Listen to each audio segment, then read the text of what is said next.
on this episode of Trust and Trade. And as an in-house counsel, when I see certifications that we may be wanting to use to support environmental or sustainability claims, I look at them with a very critical eye. I really want to know a lot of questions. Or if we're looking at competitors who are relying on these, I'm looking at, did somebody pay to play? Is this only a certification they received because they paid for it? Hello, and welcome to another episode of Trust and Trade, a podcast from the Antitrust Law section of the American Bar Association. On Trust and Trade, we take a closer look at the developments, debates, and emerging issues shaping competition, consumer protection, and privacy law. Each episode is presented by one of the section's specialty committees. Today's episode is produced and co-hosted by the Legislation Committee. I'm your host, Anant Raut. Thanks for joining us. Today's topic, greenwashing. The term greenwashing refers to making deceptive claims about a product that make it sound more environmentally friendly than it actually is. This could mean focusing on some green feature of it, like that it's made from 10% recycled materials, while eliding a larger negative environmental impact, like increased plastic production. Or it could mean making vague or unsubstantiated claims, like net zero emissions by 2030. Some amount of exaggeration is expected from advertising. You do, after all, want people to buy your product. But there's a line beyond which such claims are no longer mere puffery, they're illegal. So where is that line, and who enforces it? Here to lead that discussion are my co-hosts, Greg Fortsch and Christie Thompson. Greg Fortsch is the Assistant General Counsel for Regulatory Affairs at Nestle Health Science US, where he advises on all state and federal regulatory issues, including advertising and labeling for sustainability and environmental claims. Christie Thompson is a partner at the law firm Kelly Dry, where she advises clients on a panoply of consumer protection legal issues, including advertising, product safety, and promotions. Welcome to the show, Greg and Christie. Hi there. Hi, great to be here. Who are our guests today? So I'm really excited to have with us Lemuel Srolovic. He is the chief of the Environmental Protection Bureau of the Office of the New York State Attorney General. Is going to share some really terrific insights. And also, I'm thrilled to invite and welcome Kaelah Smith, who is an Assistant Attorney General in the Environmental Section of the Connecticut Office of the Attorney General. Well, welcome, everyone. Greg, Christie, can you start us off by explaining what exactly is greenwashing? Sure. So greenwashing brings to mind the FTC's broad authority over false, misleading, and deceptive sustainability and environmental claims, and its long-awaited update to the Green Guides. But before getting into some of the details of the Green Guides and how they interact with the states, I wanted to provide my brief thoughts on what greenwashing is so we can set the stage for that and ask my panelists their thoughts. Now, from a perspective of an in-house counsel, greenwashing is the term used for broad, non-specific claims, environmental or sustainability claims that have no support or substantiation whatsoever. Claims like eco-friendly or good for the environment, very general, non-specific claims that nobody can point to any substantiation at all. Lem, Kaelah, and Christie, please let me know your thoughts if you agree or anything additional, very briefly, on greenwashing so we can set the stage and then move on to the Green Guides if you have any thoughts. Sure. Thank you, Greg. First, I do have to give my standard disclaimer. Any views or opinions I may state in our conversation here today are mine alone and do not necessarily reflect the views of the New York Attorney General or her office. All right. With that out of the way, I think your framing, Greg, is excellent. For me, I think of it in kind of three broad categories. One is, say, when an auto manufacturer touts its new generation of diesel automobiles as clean and green, and the pollution control runs during emission tests and is programmed to turn off in real-life driving. That's pretty egregious. More commonly, we see things that an environmental attribute of a product is a small component of the product, perhaps, and really is the focus, the touted attributes of the product with no disclosure about the remaining contents. That's a pretty standard form. And when it tips into unfairness to the consumer, to the market, that's when I think greenwashing is a real problem. Kaelah, any additional thoughts, or Christie? Sure, great. Thanks much for inviting me here. One, I also want to give my standard disclosure as well. Any views or opinions that I may say here are mine alone. and do not reflect necessarily the office of the Connecticut Attorney General. I think Lem, I think Greg, I think you're both right, sort of framing it like this. I would also say that the disclosure is a really important part as well. That, what actually is being conveyed to the consumer when they're in the grocery store or whatever, looking for products. There's so little time that the consumer takes to look at what's on packaging for a product. And so to the effect that there's coloration or promises that are being made on products that are intriguing to a consumer or that might want to trigger someone who wants to be a good steward of the environment to purchase a product, that's really where sort of the problem is for us.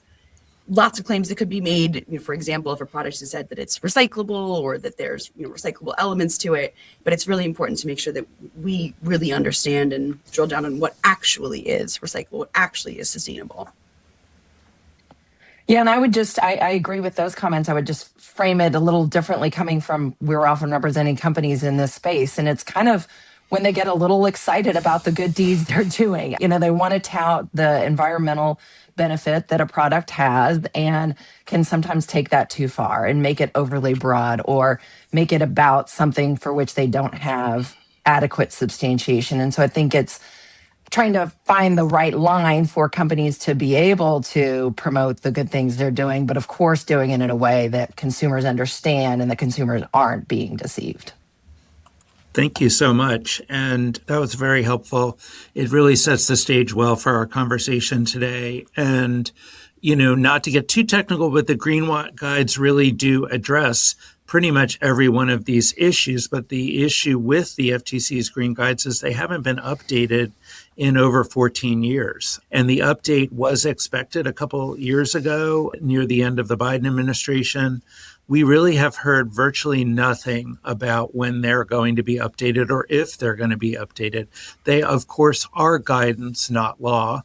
And they are just also, more importantly, since we're talking with state attorney generals' offices representatives today, they're just one tool for the states. They are not the whole state's focus. And they're just one way to address greenwashing. And I wanted to ask Kaelah, your opinion, your thoughts on how they are, in particular, these Green Guides, a tool for the states to combat greenwashing. Sure, absolutely. And so just to that point, we are expecting an update. 2012 was the last year that the Green Guides were in fact updated.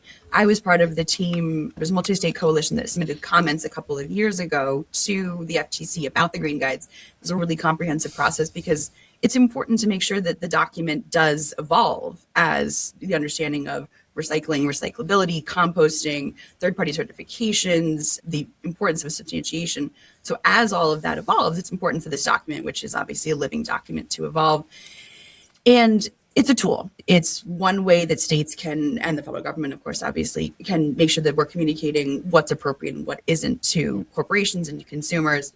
And the states can go further. It's not the only thing available to the states. So if states' consumer protection laws are a little bit more stringent, a little bit differently situated, this isn't the only tool available to the states. So, as we've said, the states can rely on other tools other than just the Green Guides, and they don't have to wait for the FTC or the federal government. They've got these other tools, including existing consumer protection laws like UDAP statutes, Unfair and Deceptive Act and Practice statutes, that they can use to address these kinds of issues as they see them. And sometimes they've done that in really unique ways. For example, in sustainability and other things that the federal government isn't currently addressing. They've used public nuisance laws. They've looked to other state laws to address what they perceive as greenwashing. So, Lem, why don't you tell us a little bit about some of the creative or maybe not so creative approaches that the states have taken in this space? Sure. Thank you, Christie. I think that states do have powerful legal tools outside the Green Guides to address greenwashing. Here in New York, our consumer fraud law recently was amended to add prohibitions on unfair and abusive business practices to the pre-existing prohibition on deceptive practices. And the amendments also strengthen the application of the law in the business-to-business conduct. We also in New York have Section 6312 of our state executive law, and that authorizes the New York Attorney General to investigate and initiate litigation to address repeated illegality or fraud in the conduct of business in New York.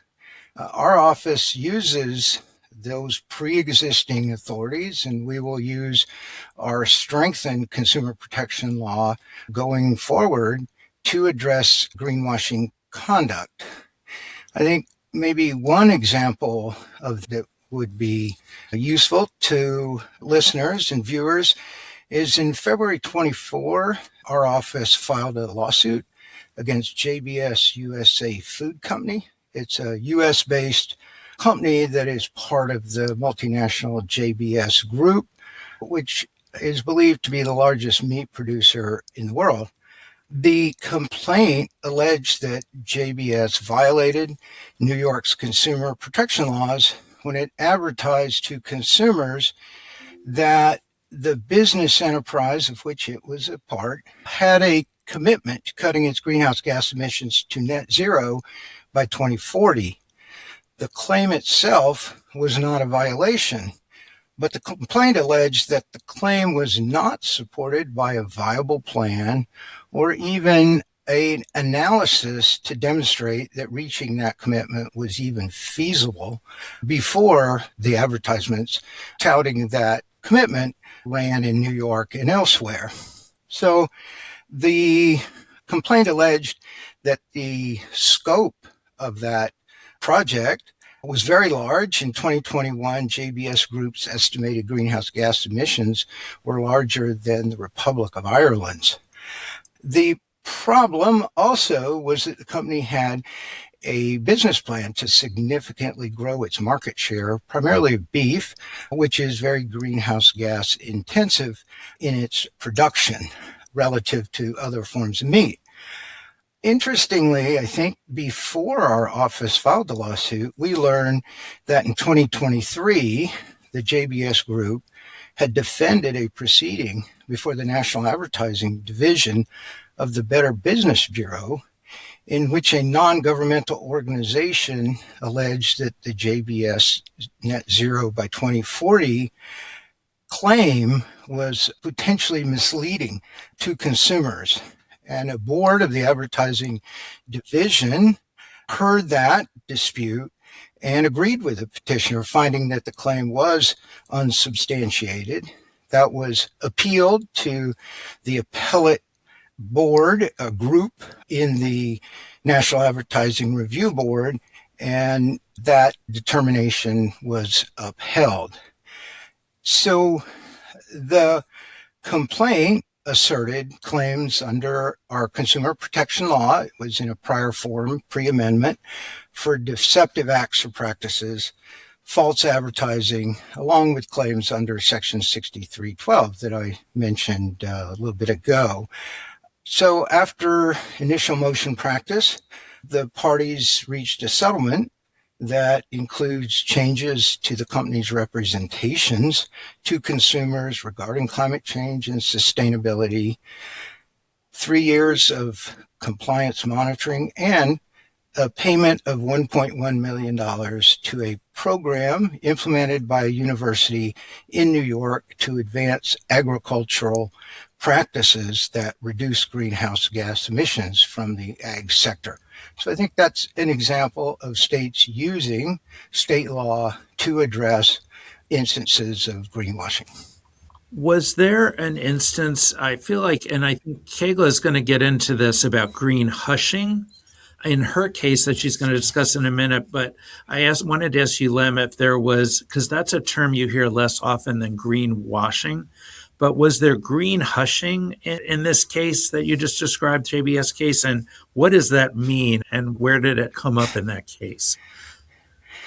Right. So I think we see often when a greenwashing case, an enforcement case, is brought against a company, a typical response may include, well, we are trying to do the right thing environmentally, and you coming after us for false or misleading claims provides a disincentive for us to talk about environmental progress that we are making and our commitment to that.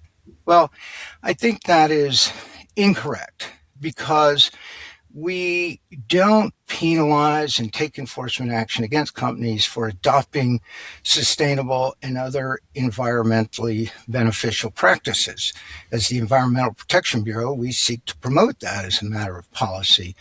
But when claims about the environmental attributes are so far ahead of the actual conduct and are specifically designed to give the company an economic advantage with consumers or in the market at the expense of the consumers or their competitors, that's when we take action. And I just don't think that can fairly be characterized as greenwashing at all. Yeah, can I just have Kaelah, maybe you follow up on this, and then I've got a follow-up question for Lem that's so slightly just closing the loop on something you said earlier. Well, and I agree with that. And I think you could even take it a step further, that there's almost not a threat per se inherent in the idea of greenwashing, but that corporations might say, well, wait a second, state AGs are coming after us. We're trying to put sustainable products out in the marketplace, even if there actually isn't, substantiation of any of the claims they're making.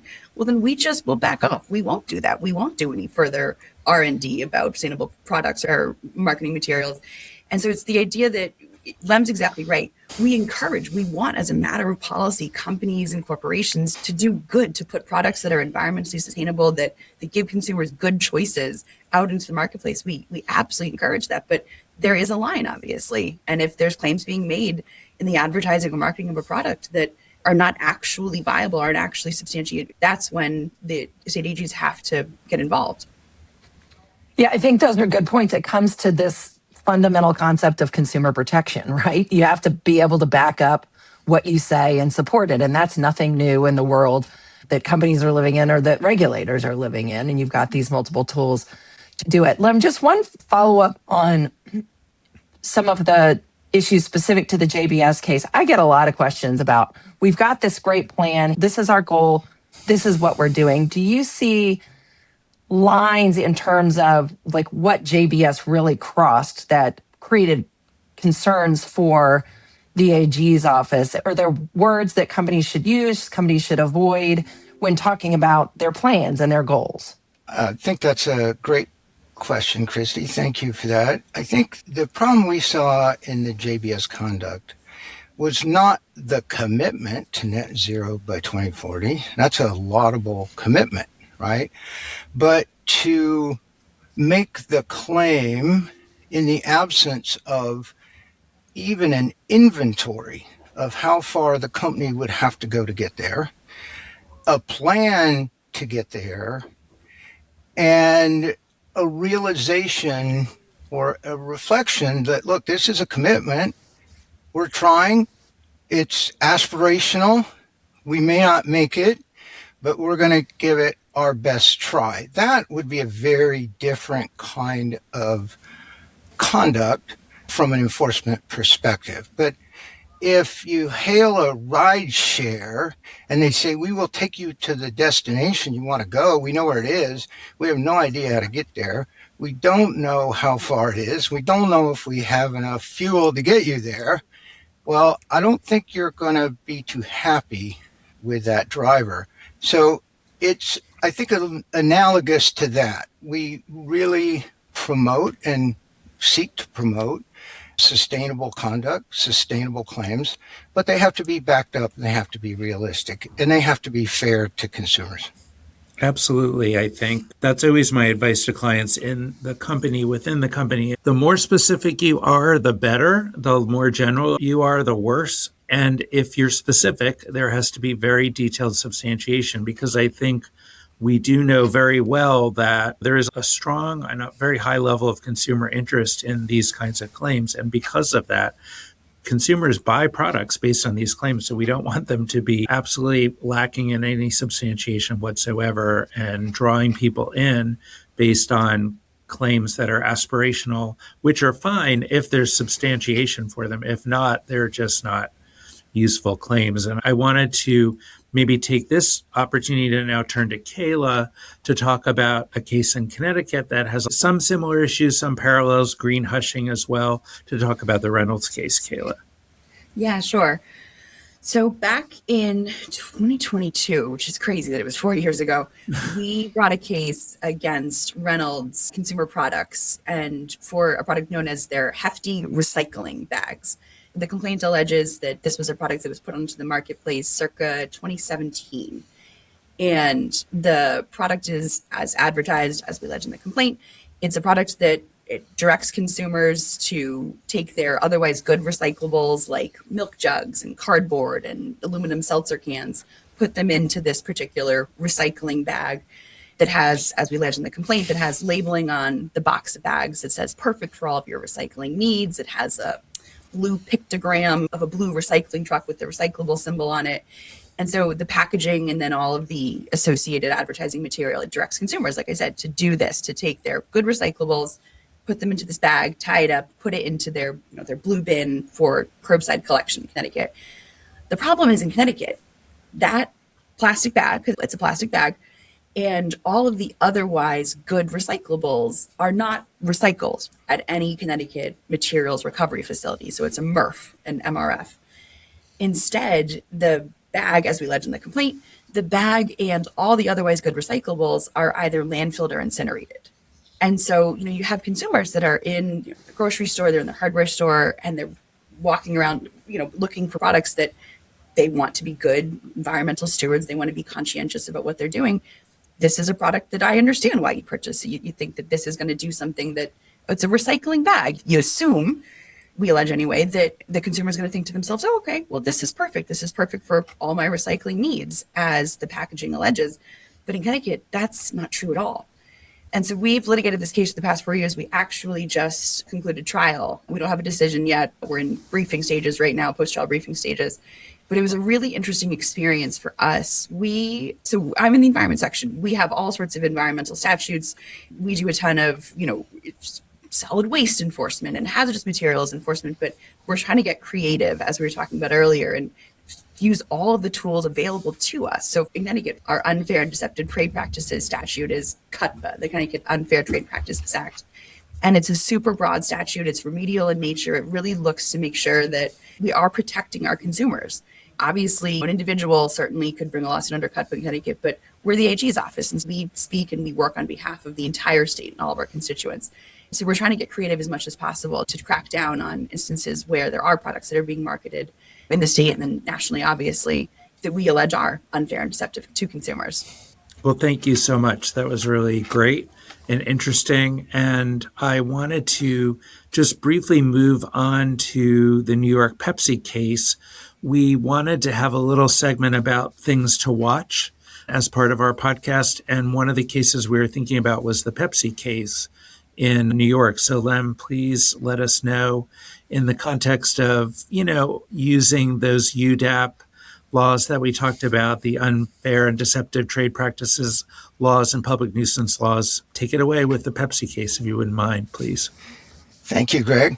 So the Pepsi case is a lawsuit our office filed against PepsiCo and Frito-Lay in November of 23 concerning plastic pollution in the Buffalo River, which is an important recreational and natural resource that flows into the Niagara River a few miles upstream of Niagara Falls in downtown Buffalo, New York. So for decades, volunteers have performed annual waste cleanups along the Buffalo River and along waterways really across the country. They then tabulate their data and make it available publicly. So we reviewed that data and we saw an increase in the abundance of plastic packaging as a component of the waste picked up along the Buffalo River and other waterways. So in 2022, to better understand who was behind this plastic packaging waste, our office surveyed all types of waste collected at 13 sites along the Buffalo River and its tributaries. That survey revealed that nearly 75% of the waste items were plastic waste. And then we tallied the waste by any identifiable branding. And that tally revealed that PepsiCo's plastic packaging was 3 times more abundant than the next brand identified contributor, which, as our complaint alleges, was McDonald's. So that case has public nuisance and other tort elements for contribution to the plastic pollution problem in the Buffalo River, including microplastics, which the plastic breaks down into in the environment. But the case also has a greenwashing element concerning claims made by Pepsi about a recycling-based circular economy for plastic packaging to help ensure, these were the company's words, that materials used in packaging are recycled and reused rather than becoming waste. That sounds good. That would be good.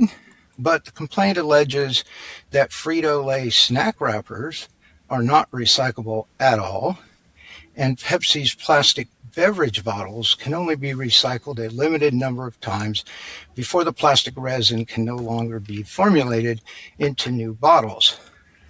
Beyond claims about recyclability of the plastic packaging, the complaint also alleges that Pepsi shifted the goalpost on reducing its use of virgin plastic in a manner that suggests its use of virgin plastics is going down when in fact it's going up.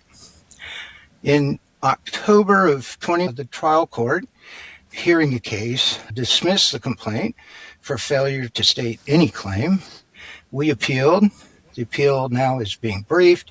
It's scheduled to be argued this September, and we expect a decision later this year or early next. So I think the Pepsi case is an interesting case in this space to watch, because it really is trying to establish producer responsibility, not for all of the plastic pollution problem in New York, but for contributing to the problem that is unfortunately growing in size.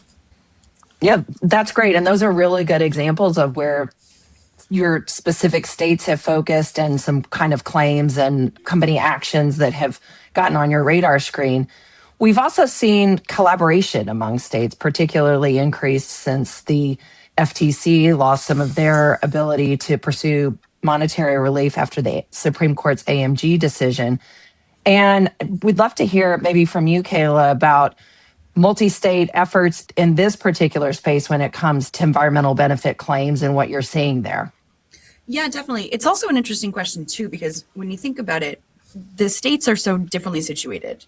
There's states that are coastal states that are maybe have more of an interest about microplastics in the waters of the oceans. There's states that don't touch any coasts that have different needs. So it's definitely really interesting working with collaborators and folks in other AG offices around the country to sort of understand what's necessary and what we're focused on. But in the same breath, it's really important for us to develop and to work with folks across the country to think necessarily about how we can utilize the tools available to us to ensure that both the environment is protected, but also that consumers that want to do this work as well are best supported.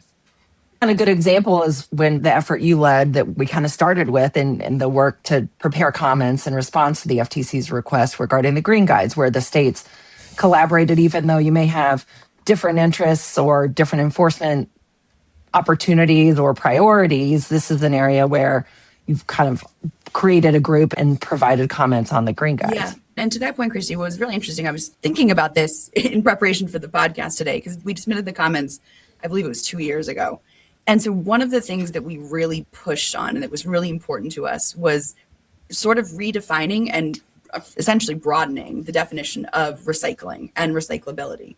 Because I think the 2012 version of the Green Guides, it essentially says that you can't make a claim that something is recyclable if it can't be recycled in an established recycling facility. And that's fair enough. And that, that makes sense. Maybe that made sense in 2012. The thing that we really focused on is the question is not whether or not there's a facility that could recycle something, but it's whether or not a person has access to that facility. So for example, if there's an established recycling facility that's 800 miles from your house and a product is sold that is ostensibly recyclable, Well, great, but you have no actual access to recycling it. And that's the problem. So that was a really interesting and a really collaborative, multiple months of efforts, obviously, to put together these comments. But we did, and we worked really hard on them, and we were super comprehensive about it, because just thinking about, like, that's important to make sure that is centered, for example, in a discussion of recycling. There's lots of other stuff that we talked about in the comments, but there was a really intriguing and really important thing to highlight, to make sure that consumers actually, when hopefully the FTC does adopt some or all, or does make the revisions that we assume they're working on, that they really make sure that this document is a living document and that's evolved as much as it really should to face the challenges that exist today. They were different, obviously, than what faced the country and the federal government in 2012. Yeah, and I think the comments do provide great insights on where the states are focused in the absence of an update to the green guides. We've directed clients to them to say, hey, look, even though the green guides say this, states aren't bound by that. So look to the comments to see, particularly on recyclability, where we get a lot of questions, to see the priorities at the state level. So that's really helpful. Thank you.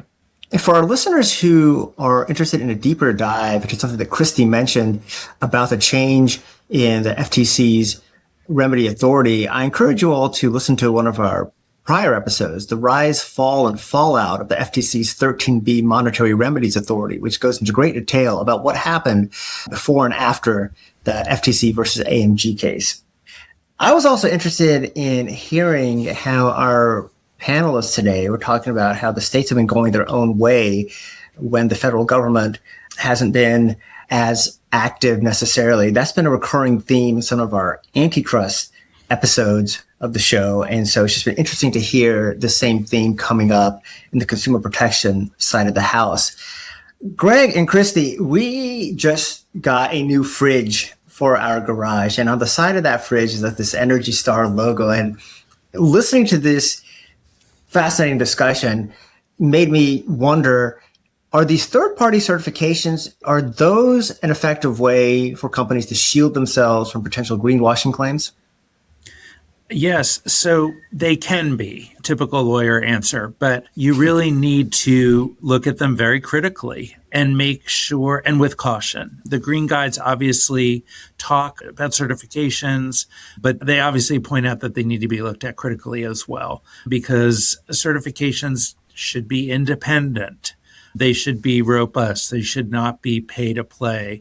And as an in-house counsel, when I see certifications that we may be wanting to use to support environmental or sustainability claims, I look at them with a very critical eye. I really want to know a lot of questions. Or if we're looking at competitors who are relying on these, I'm looking at, did somebody pay to play? Is this only a certification they received because they paid for it? Or is it independent? What are the criteria? Is it robust? So those are some of the thoughts from an in-house counsel perspective, and also a former FTC lawyer. When I look at certifications, I say, yes, but I want to look at them. I'm interested in them, but I'm going to look at them critically.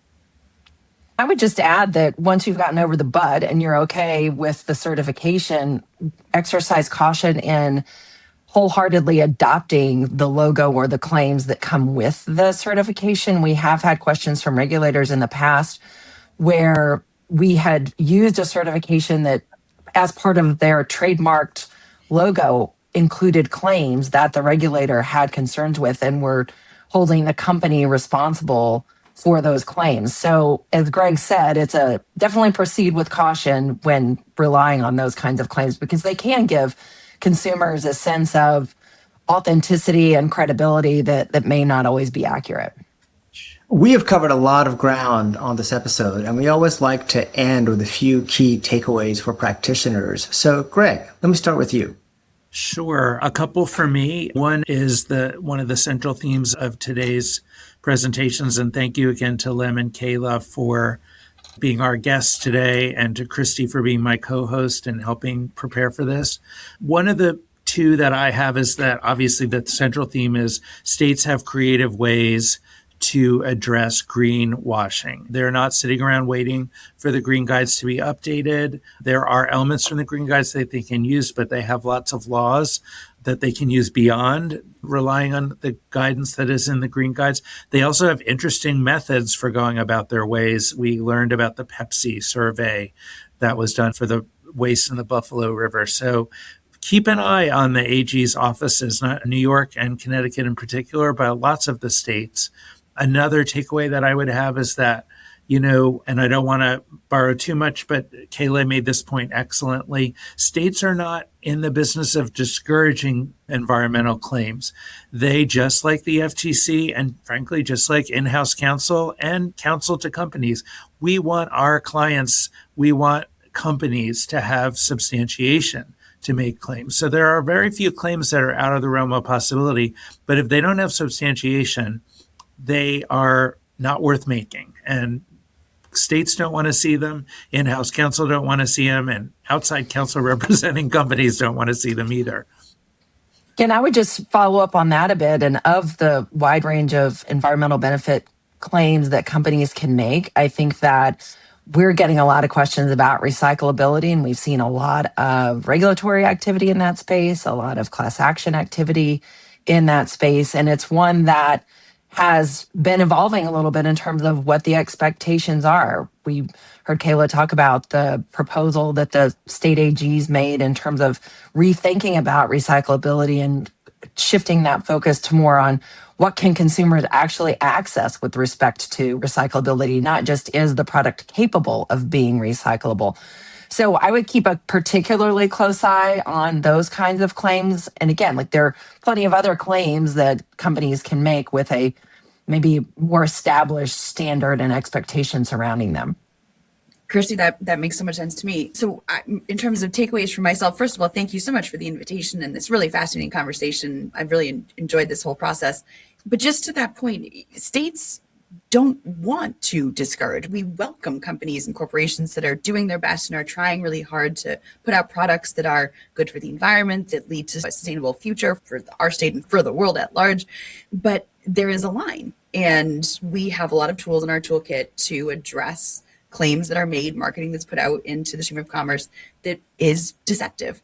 And we're certainly not afraid to exercise the powers that are delegated to us by the legislature to do that. But again, all we want is just to protect consumers and to make sure that consumers are not being deceived by products that seem like they might be good for the environment, but in fact aren't. This has been a great experience. I'm glad that I got to participate in this process. So first, thank you so much for inviting me to this conversation. I think for me, a key takeaway is that greenwashing is an active arena for state attorney general enforcement. And despite significant disagreements between states on environmental policy, I think there is strong agreement on the need for state attorney generals to protect consumers and other market participants from overreach in advertising, including environmental advertising. Well, thank you, Greg, Christie, Kaelah, Lem, for helping us all understand the legal consequences of deceptive environmental claims.